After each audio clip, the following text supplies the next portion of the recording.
What's up guys, Everything Apple Pro here, and Apple has just released iOS 8.2. Well, that's not good enough for them, so they're working on a brand new firmware, iOS 8.3, and it's already been out for quite some time.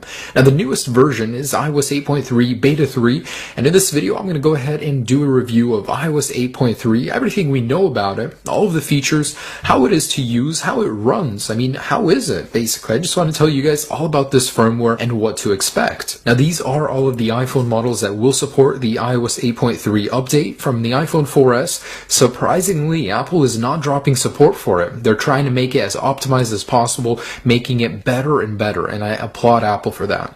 All the way up to the iPhone 6 Plus, and for iPads, the iPad 2, all the way up to the newest iPad Air 2, including all of the minis, as well as the iPod Touch 5th generation. Now, just like iOS 8.2, iOS 8.3 doesn't necessarily have any distinguishing features from any previous firmware. Looking at it, you'd be hard-pressed to notice anything different. Now, of course, the new Apple Watch does come standard on iOS 8.3, and I just want to go ahead and show you I am running this brand new firmware right here.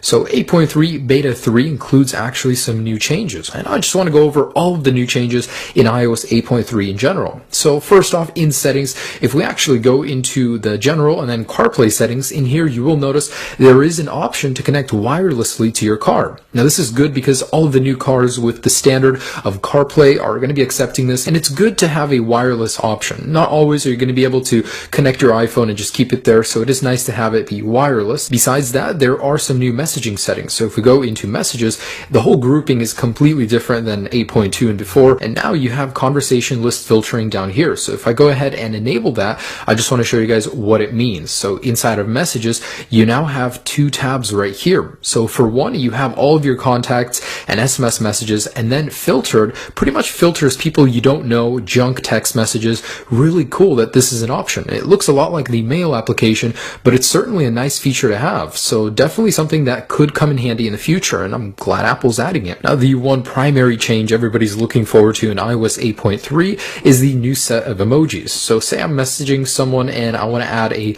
new emoji. Not only is there a new selector, you can just swipe through all of the emojis just like this, and there's a bunch of new ones. And besides that, something really cool is the ability to change skin tone on certain emojis right here. So let's say this police officer, if you actually change it to a darker skin complexion, it'll say that right there. And it turns to a standard dark one until you actually use it, select a different one. So really cool. You now have an option to do that on many of them, which is certainly a really nice feature. I personally don't use emojis a lot, but for people that do, this is a really nice thing to have. It gives you a lot of options on many different little icons, so certainly a very nice feature found in iOS 8.3. Now here's the change in the latest version of iOS 8.3 that I think everybody can appreciate. This is something that personally bugged me so much on iOS 8, and finally Apple has created a solution. So let's take a look at the navigation bar. Say we're going to go somewhere and there's a problem on iOS 8 where the space and period button interfere with each other. The space button is super small, as you guys can see right here.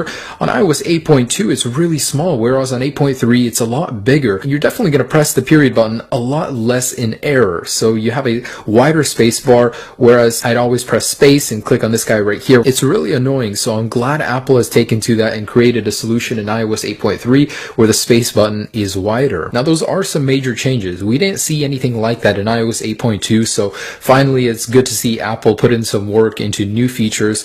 I mean, it's good that they focused on stability and performance enhancements with 8.2, but finally we have some nice new features. There's a lot of bug fixes and enhancements, so stuff that you can't really notice, but you will experience less crashing, less errors in the actual firmware. So how is it using iOS 8.3? Well, if you have a newer device, you're less likely to notice any difference. It's only on older devices like the iPhone 4S where you'll notice that things just load a little bit faster. The iOS operating system is certainly more optimized on older devices, so you will notice less lag, less time loading things, and I definitely think iOS 8.3 is a step in the right direction.